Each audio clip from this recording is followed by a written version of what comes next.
Hello and welcome back to my channel, Mend with Mare.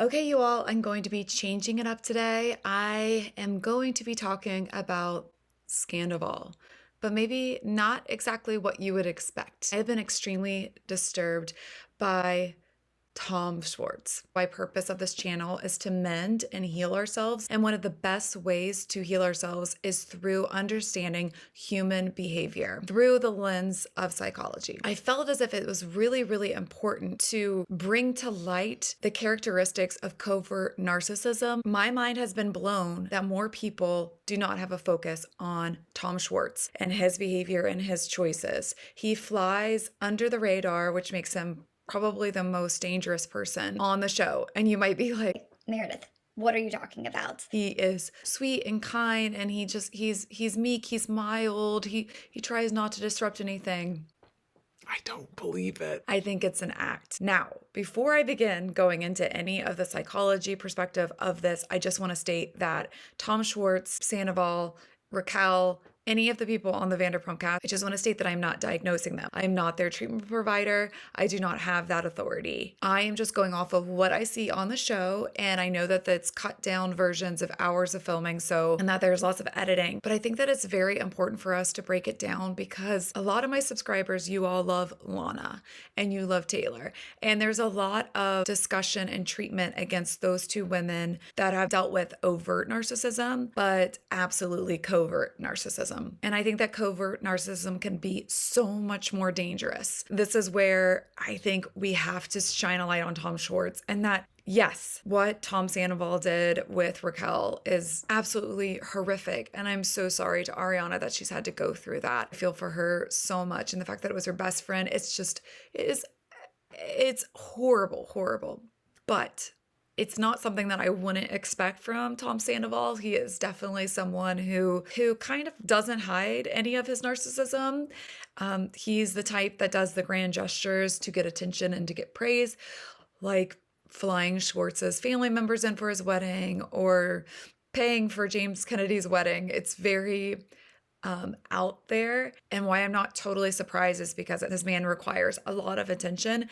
And I don't think any one person could do that for his whole entire life. So I think that it was just a matter of time that he would cheat. Now, the way that he did it was just awful. But why? Why is no one really, others aside from a few sources and some of the people on Vanderpump Rules, why are they not focusing on Tom Schwartz? I first became really skeptical of Tom Schwartz from the very beginning when I saw him dump a beer on Katie, his girlfriend's head. And not only did he do that, which we could say that that's a total one-off, it was that disrespect combined with the fact that I'm pretty sure that he lived off of her, that she provided solely for both of them because he really was struggling being a model. Remember, he could barely handle one shift at Pump, and now he has not just one bar, but two. This is how covert narcissists become successful and slide under the radar, but they know exactly what they're doing. They do. He has had an act as if it kind of has given the impression that he's not very bright, that he doesn't understand things, but yet this really bright vocabulary comes out of his mouth. Like I remember him using the word cacophony, and then on Watch What Happens Live last week, he was talking about how didn't know the affair was linear. And when he was like, what do you mean by linear? He's like, not in succession. I mean, those aren't words somebody that just doesn't really know much use it. And I loved that Andy Cohen called him out and said, I feel like I'm getting a word salad. That was the moment when I was like, oh, Andy Cohen is on to him. He sees him for what he is. So word salad in psychology is used for a couple different disorders. Usually the main one would be something like schizophrenia. So it's whenever there's like an unintelligible or confusing phrases that are put together. It can be like this rambling. But that isn't what Tom Schwartz was doing. It was word salad that often narcissists use. Narcissists use word salad when they don't want to be confronted about something that they're being questioned about, something that they don't want to talk about, or that they feel they're being called out about. They will do anything to deflect the attention off of them. So you'll notice on Watch What Happens Live, it seems like he was using a lot of different words or explanation to kind of fill up the space, and it was kind of confusing to keep track of the timeline. But Andy Cohen is so good. He was like, wait, no, I think at the reunion you said January. Now you're saying August. That is not what they like. Another thing on Watch What Happens Live that tipped me off even more was how he defended his choice to not defend his wife over the years. I don't know if he just blacked out and didn't realize that he was on camera, but he called Katie a monster so many times. I found it so messed up and ironic and really not okay, because he's calling Katie a monster when she, in the beginning of their relationship, wanted him to defend her and be on her side. And look, he was not chained to her. If he didn't like the way that she demanded loyalty, he had every choice to walk away from the relationship back then. He's acting as if he was a victim of her, when if you don't like your partner's behavior, you can just break up with them and walk away, right? So he's using his partner wanting him to defend her as a quality of a monster. What? But yet, in the same show, he says that Sandoval, if you see him, give him a hug. Now, no one's perfect. Katie's not perfect. We all do things that we regret or that are out of character or aren't the best. But I don't think anything that Katie has done would be considered a monster when you compare it to Tom Sandoval, who lied and cheated on Ariana in the worst way possible. So it is very, very, very twisted. Very twisted. Another reason why I say that covert narcissism is just so dangerous is because it really can be tamped down and hidden for many years. They are way more skilled than overt narcissists. They're always the ones that fly under the radar like Schwartz does. And the narcissism can just be so subtle that you're not even aware of it for a very long time. So let's just think about the way that they respond to anger. You know, with an overt narcissist, they are going to respond with rage and be loud, and people are going to pay for it. With a covert narcissist, they may direct their anger inward by becoming self-deprecating. Right? Like, oh, I'm such an idiot, or I don't know how to do this. And either go a little self-deprecating or they'll participate in passive aggressive behavior. And in a lot of cases, covert narcissists are way better at revenge because they keep their true feelings hidden by suppressing them. And the other scary part of it is that covert narcissists don't think that they're doing anything wrong. They actually think that they're the victims.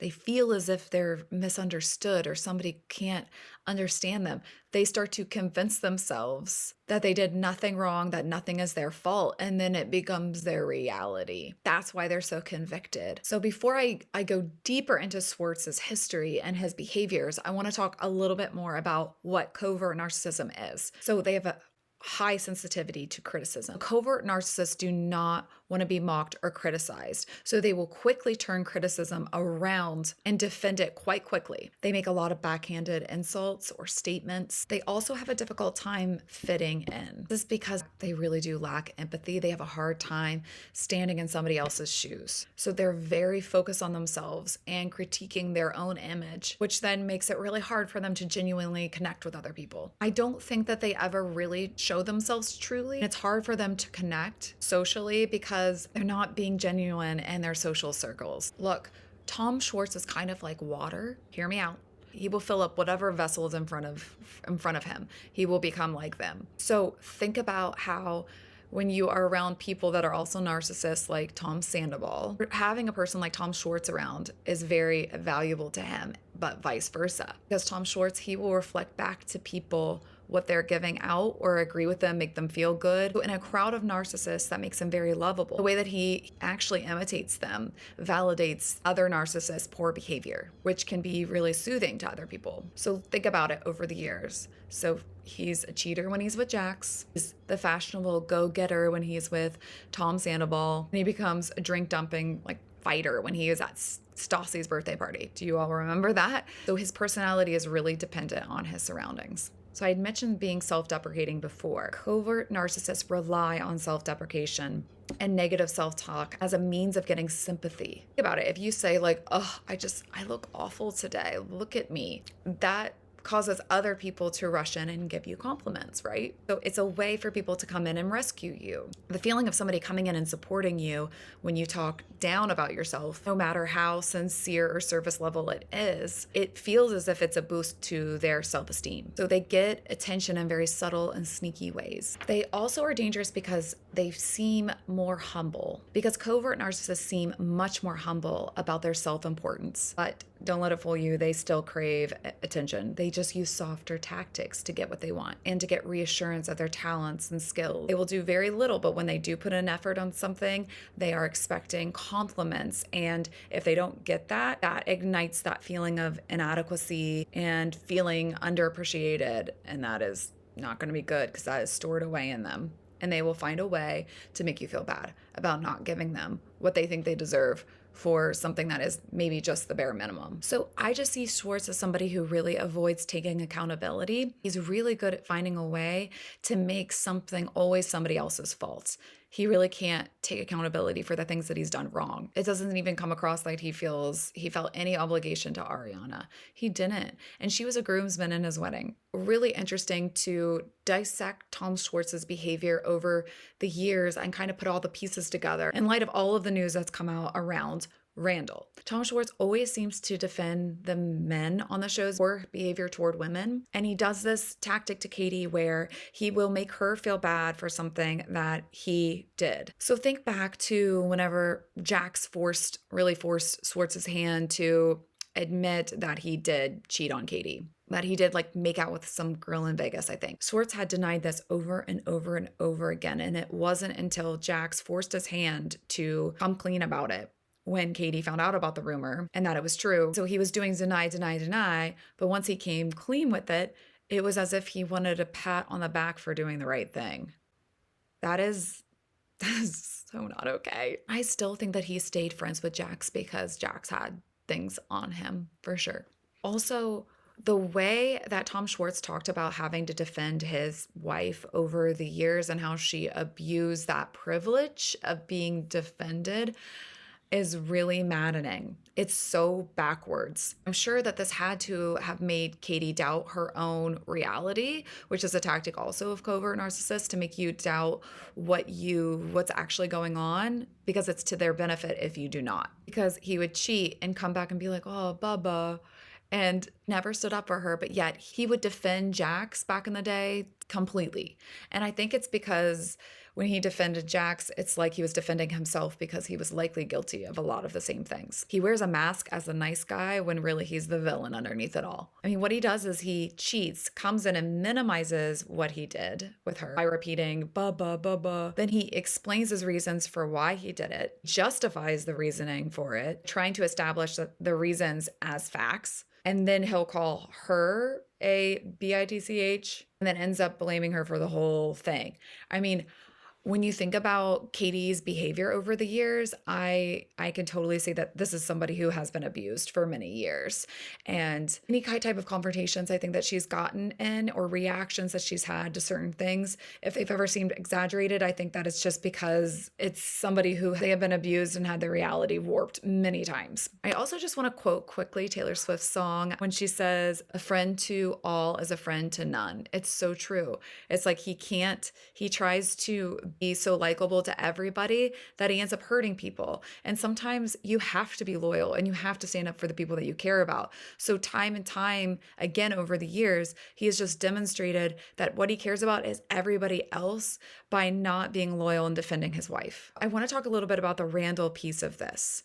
So I don't understand how you can read an article about Randall, this accusation that he was sexually assaulting underage girls using his power, and act like it's not that serious, because that's what Tom Schwartz did. So I don't think that you can act like this is no big deal if you're not just as much of a person like Randall. He's just like, oh, I wanted to play pickleball. Like that is That is so horrible. Also, let's talk about whenever Katie and Schwartz announced their divorce. I really did not care for what Tom Schwartz had to say. He kind of summed up the divorce as that he just couldn't make her happy.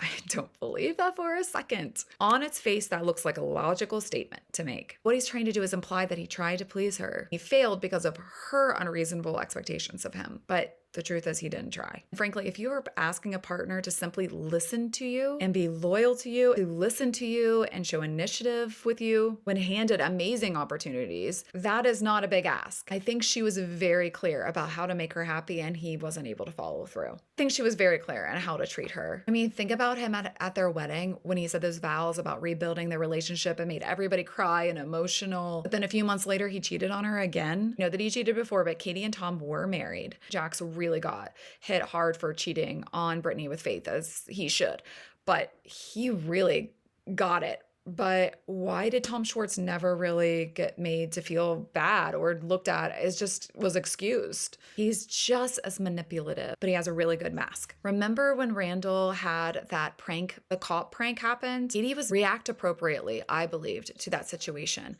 because of all of the tensions and the things that have happened with cops killing and harming people of color. So when she was vocal about not supporting or liking this cop prank, do you know how he responded to her? He said to her, "This is why I don't have sex with you."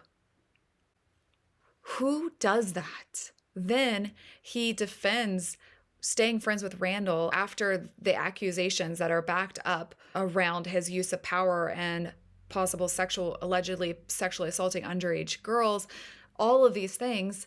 And he's just like, well, I just wanted to play pickleball. I mean, this act of being dumb and not knowing what he's really doing, and it's an act. It's an act. Also, early on when he, I think, poured a drink over Katie's head, she had said something like when she was crying back in the hotel room, like, this is who he is. This is who he is behind closed doors. And that definitely aligned for me with the characteristics of covert narcissism, because they want to make sure that everything looks okay on the outside, but on the inside, behind closed doors, they can be monsters. So every time that he's calling Katie the monster, he's actually really, it's about who he is and how he is. You know how like there's somebody who, when they're at home, they're a totally different person than they are when they're outside? And also he's gotten weird, oddly physical a lot of times over the years that just flies under the radar. Nobody says anything about it. Remember that like after Stassi slapped Kristen, like he like jumped on Kristen. It was very strange. And then he had like broken down his door when he got locked out, the door to his own home, throwing the drinks. It's just it's very bizarre. To me, I really feel like Tom Schwartz uses this boy's charm when he's really just like a bro who deep down, I don't think he really likes women a lot of the times. All in all, the purpose of this is that I hope that we can look at the behavior for somebody who flies under the radar, how they can be more dangerous than an overt narcissist. Part of mending is seeing these red flags, calling them out for what they are, and not letting them fly under. I do not believe Tom Schwartz's story that he didn't know that the affair was going on totally the whole time. I know that he is already started dating one of Katie's friends, and they would go on double dates and trips. There's been pictures of those and people describing this, that they like went to Big Bear, the four of them, Joe, Schwartz, Sandoval, and Raquel. It's unforgivable. I hope that Ariana is not letting him back in. When he says that what Tom Sandoval did was bad and that he used his kindness and all of that, I don't buy it. I think he knows exactly what he is doing. That became evident to me whenever he was saying that Tom Sandoval is the one who deserves the hug. This is a scary person. This is the epitome of the saying, a wolf in sheep's clothing. There's actually something very different that's going on underneath it all, under the surface. And honestly, I am so proud of Katie for getting out of that marriage. I'm so proud of her for getting away from this abusive relationship. And if I ever worked with her, I would tell her, do not remain friends with him. Like, even when they were trying to be friends after the marriage ended, I was like, oh, no. That is a person that it's like, no contact, cut it off, be done. Again, I do not know these people personally, and I cannot diagnose them, but I feel like this is really important to take a look at because this is one of the most dangerous types of personalities out there. All right. And I want you all to be protective and aware. And when you start to see these things in your own relationships, or if you start to see these things in other people's, that we call it out and that we talk about it. Okay. All right. Enough of my rants. I hope some of you enjoyed this, and I hope some of you learned some things from this. All right. More reaction videos coming to you soon. All right. Take care. Bye-bye.